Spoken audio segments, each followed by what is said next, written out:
What? Did you think I was going to use the same music for book 2?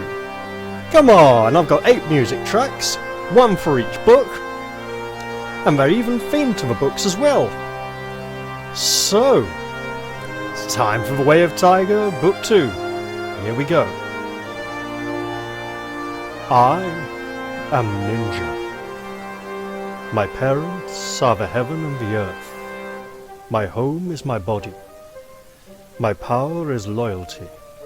My magic is training. My life and my death is breathing. My body is control. My eyes are the sun and the moon. My ears are sensitivity. My laws are self-protection. My strength is adaptability. My ambition is taking every opportunity with fullness. My friend is my mind. My enemy is carelessness. My protection is right action. My weapons are everything that exists. My strategy is one foot in front of the other. My trust is in Quan. My way is the way of the tiger.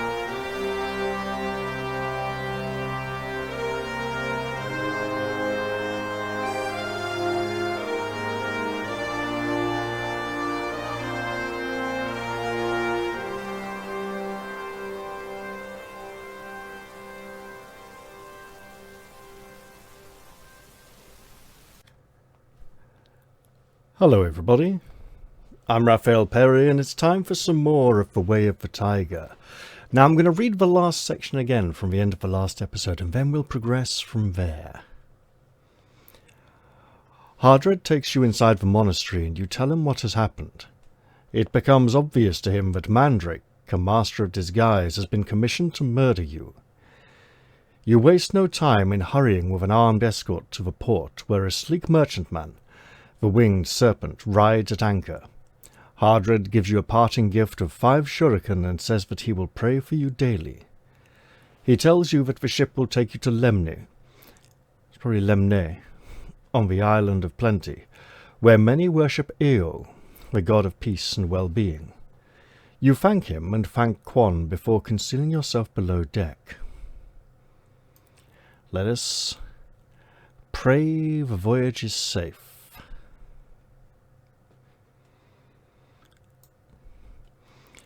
The voyage passes uneventfully, praise be to Quan. The winged serpent gives the port city of Doomover a wide berth, and at last sails up the river Greybones to Tor, the city that invented Taurian fire, balls of exploding flames used in battles at sea. You're overjoyed to see Glavas, the ranger lord, whose news started you on your long journey on the wharf, and you welcome him aboard. Okay, let's do that again. You're overjoyed to see Glavas, the ranger lord whose news started you on your long journey, on the wharf, and you welcome him aboard. The master lends a pair of you his cabin and goes in search of his favourite dive. Glavas' look of admiration as you tell him of your exploits almost embarrasses you, but he turns at last to matters of the moment. He has not been idle. He is now general of the Taurian army, ready to march against the Legion of the Sword of Doom at any time. He bids you farewell late that night, and the ship sets sail for Lemne, on the island of Plenty in the morning. You wonder if you will ever see him again, but are thankful to have bypassed the perils of the man-march. You still have 400 leagues of ocean to cross, but you feel at one with the world. Several days later, you anchor in the jostling harbour of Lemne, with its fishing boats and junks. Excellent stuff. We got to meet an old friend. Well, I mean, I met him within the last year, but it feels old after all the adventures we've had. The winged serpent will sail no further south on this trip.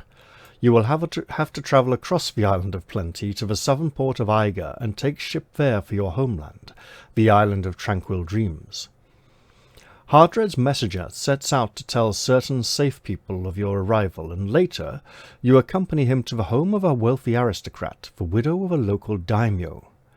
On your way you pass a group of men, samurai warriors resplendent in red armor made of slats of lacquered wood. They carry long, curved swords, katana with which they can cut through a man's neck like a knife through honey. The messenger tells you that they serve the great daimyo of Lord Kiyamo. You are graciously received by Singing Wind in her beautiful house on the highest of Lemne's 7 hills. You are enjoying the ceremony of the taking of tea with her when a messenger arrives. He bears a rod of ivory carrying the seal of Kiyamo, and he entreats you to travel to the daimyo's palace, saying that the island of Tranquil Dreams is in danger. The thought of returning home to find the island pillaged and despoiled horrifies you, and you respectfully take your leave of Singing Wind and set off towards Kiyamo's palace. Woo, okay.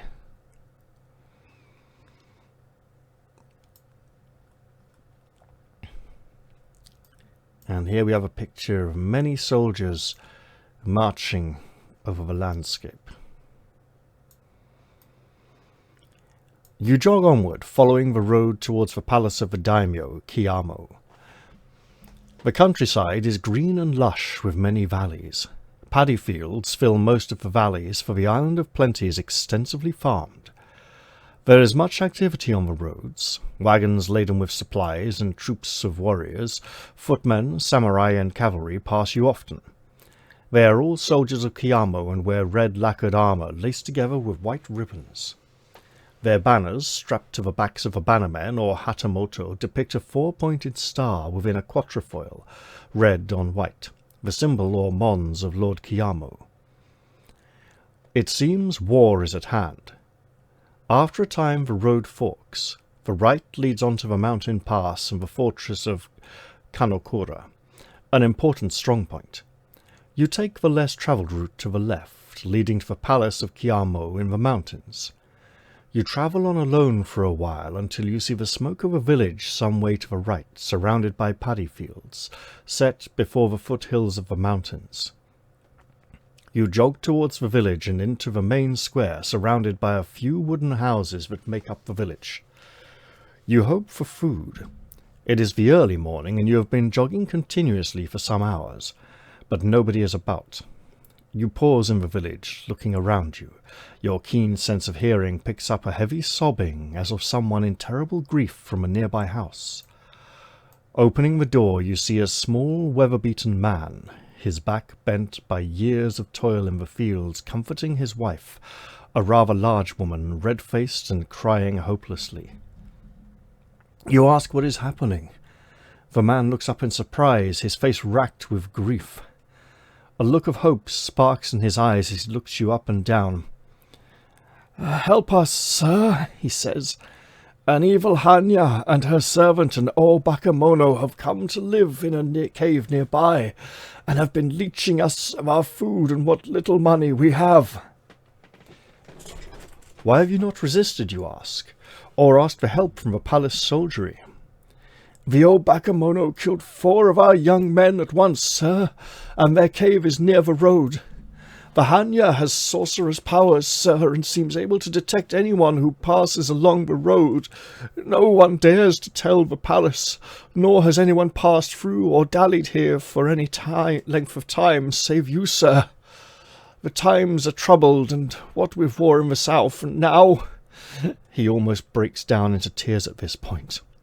"The Hannya has taken our daughter to be sacrificed in 2 days' time to the evil demon she worships, Baal, Lord of the Flies. Help us, noble lord, help us!" You decide you must help them. Will you go to the cave and try to kill the beings and release the girl, or press on as fast as you can to the palace where you are needed, and send a large detachment of soldiers back to do the job? They can be here within a day. Yes. But they may be busy elsewhere. There's a war on. The soldiers are clearly needed. We may be able to send some soldiers back, but we are here now. And this is a rather time-urgent situation. The soldiers may not be able to help. They did say the Hannya has sorcerous powers. We should probably deal with this.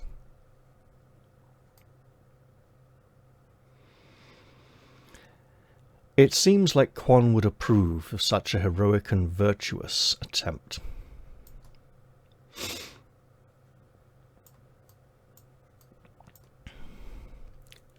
The farmer gives you directions as to where he thinks the cave might be.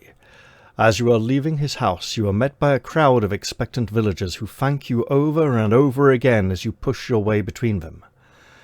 Soon you have reached the wooded foothills of the mountains, and it is not long before you have found the tracks of a large, heavy, two-footed creature, its toes obviously clawed, probably the O-Bakemono.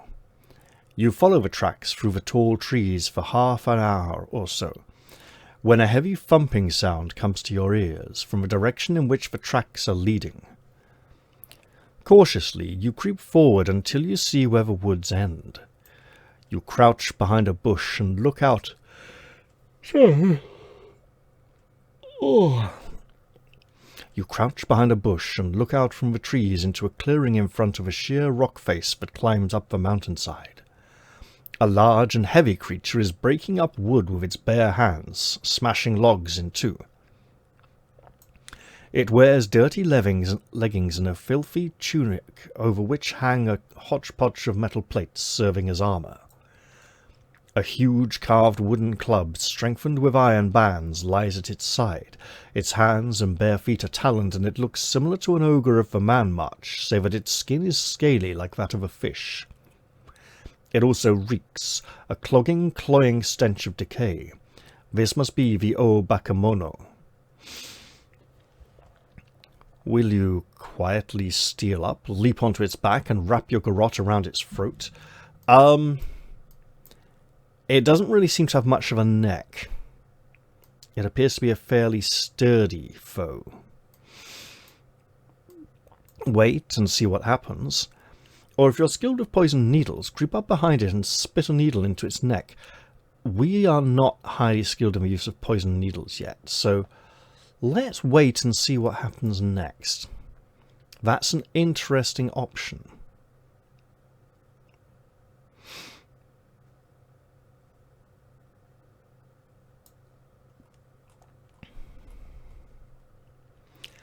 From behind a tree you watch the O-Bakemono at work. After a while, the huge lumbering creature stops breaking up wood and gathers a mass of logs into its arms. And, gathering a mass of logs in its arms, it shuffles up to the rock face and growls at it. You can just make out the word Baal. There is a rumble and a slab of stone swings outward from the rock, and the O-Bakemono shuffles into the darkness beyond, the door closing behind it. You wait around a half hour and then step out to the rock face.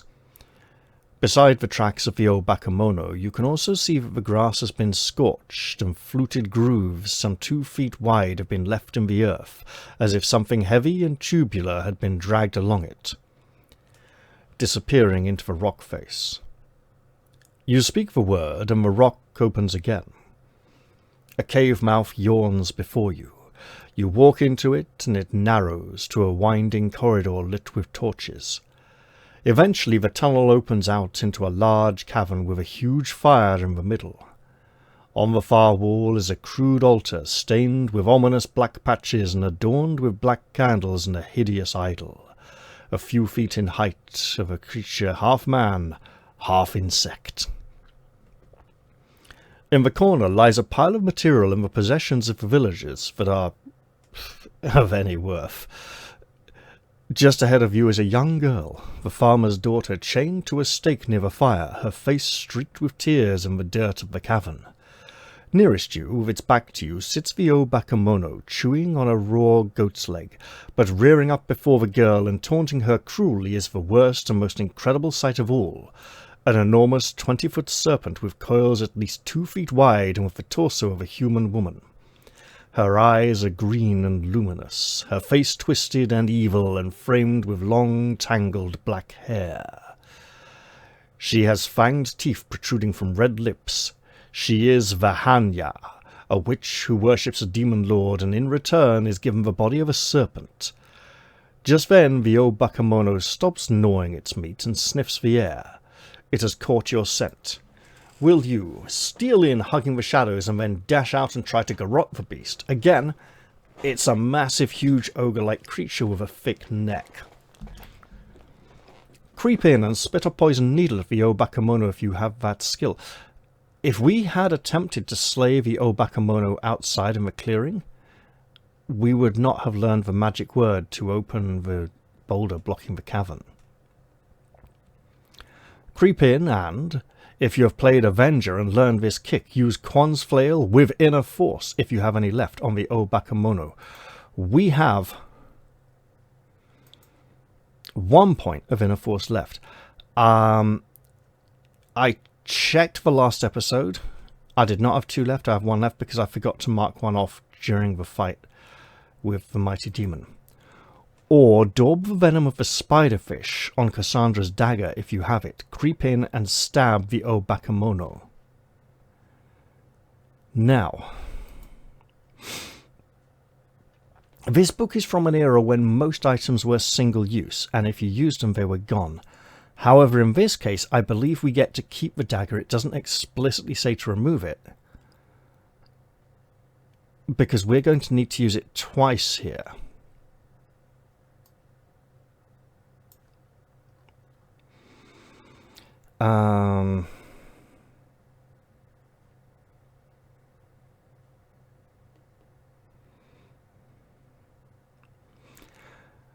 Stealing into the shadows of the cavern as the Obakemono rises to its feet, suddenly you dash from the darkness and plunge the dagger into its back, driving in deep into its vitals.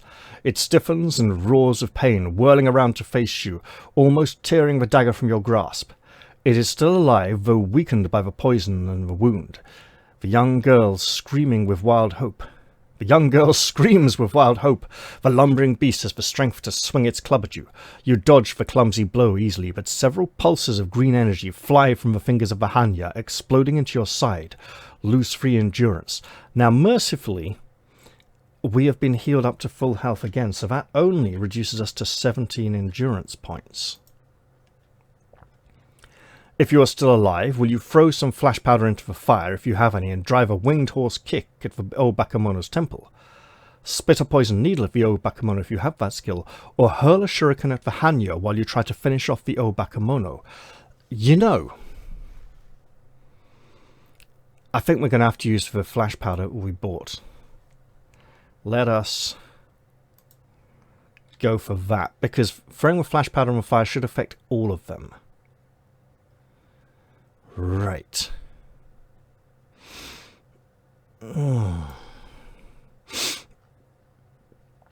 You throw the powder onto the fire and close your eyes. There is a blinding flash filling the cavern with the light of day. Looking up, you see the Obakemono has dropped its club. Its hands are over its eyes, moaning, whilst the Hannya is shaking her head and shrieking in frustration, trying to clear her vision. You sidestep the Obakemono and, taking your time, unleash a perfect winged horse at its temple, letting out a cry as you do so. There is a crack and it goes down like a stone. You turn to face the Hannya as her vision clears to focus on you, although I will blatantly retrieve Cassandra's dagger as well. And I've used the spiderfish venom on the dagger, haven't I? To soften him up.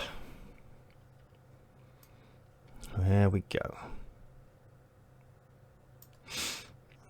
The Hannya gives a howl of rage at the death of her servant, which echoes around the cavern. Her hands weave in the air and she mumbles arcane words. Her eyes seem to grow larger, more luminous, and you cannot look away. They seem to envelop you, and you can feel your soul being drawn into the vast expanses of her eyes, a great green nothingness, where you will be forever enslaved to her will. Desperately you try to regain control of your mind. If you have the ability to feign death and wish to use it, that would be a really great idea, but we do not have that. Otherwise, you are in the lap of fate. So let's make a fate roll. 8. We have a fate modifier of +1. So 8 plus 1 is 9. We need a 7 plus to be lucky, so we're essentially lucky on a 6 plus. We rolled on 8. We are good. I'll let you now. That's an auto kill if we were unlucky. So 7 plus Well, 6 plus, so, yeah, reasonably good odds. Okay.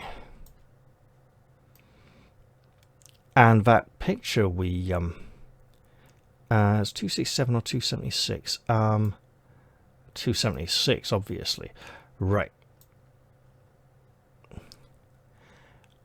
With an enormous effort of will, the kind of willpower you have only developed after years of hardship and rigorous training, you manage to wrench your eyes away from that awful green visage of consuming enchantment. As you hear the screech of frustration and hate, you stagger, the mental effort draining you physically for a moment. In that instant, you feel a crawling hot touch at your leg. You look up to see that the Hannya is upon you. Great coils as thick as your torso sliver around you, and you are lifted into the air. She opens her mouth, drawing her lips back over the fanged teeth, hissing, preparing to draw you to her in an embrace of death. The coils burn with the fires of hell, and their heat sears your skin.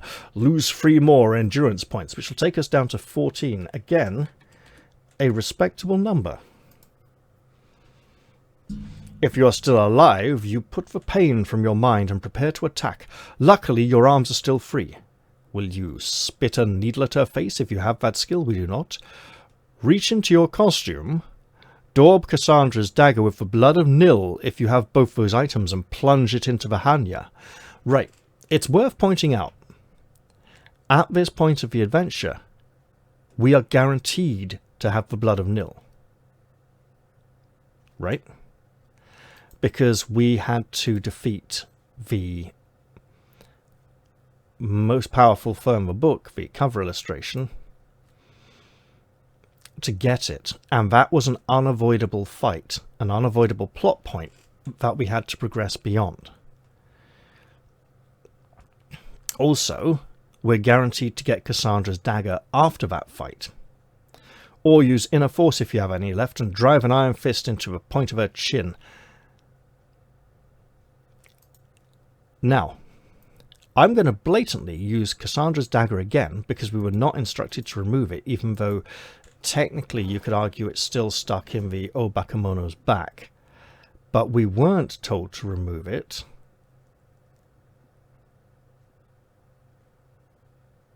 Normally we're told to remove items when they're used, unless they're shuriken, which are assumed to be removed automatically.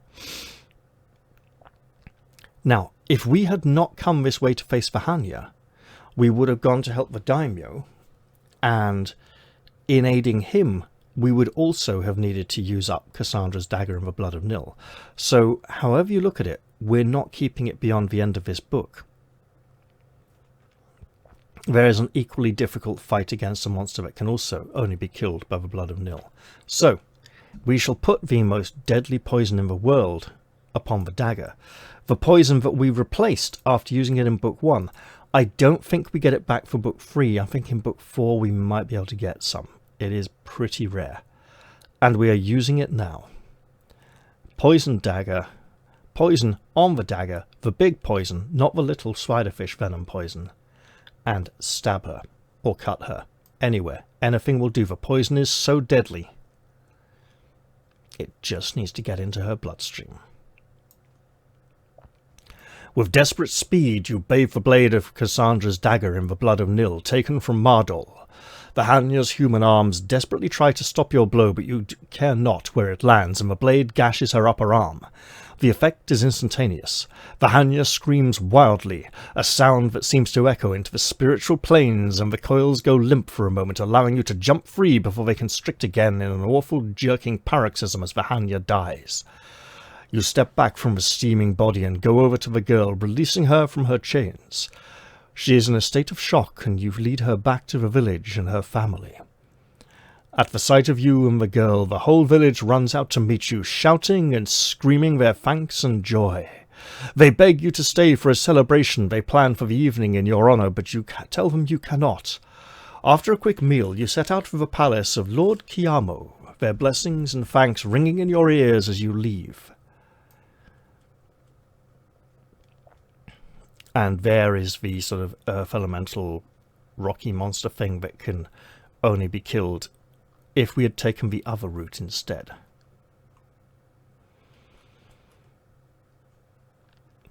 The road leads up the mountain, a sheer drop on one side.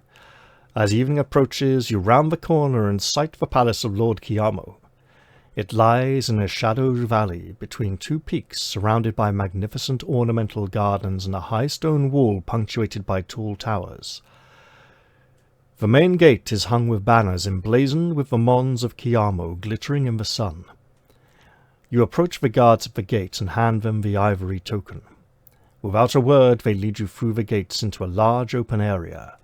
A sorry sight greets your eyes. It is filled with hundreds of tired and dirty warriors, many wounded and some dying, but there is victory in the air despite their pain and fatigue. Presently, you are led into a richly furnished reception hall where you are asked politely to wait. Your guards bow and leave you. And you know what? I think we shall wait until the next episode. We've made good progress here. Those of you who know the adventure will know why I'm pausing here, because the next one's going to be a fun one. Let's put it that way. Okay.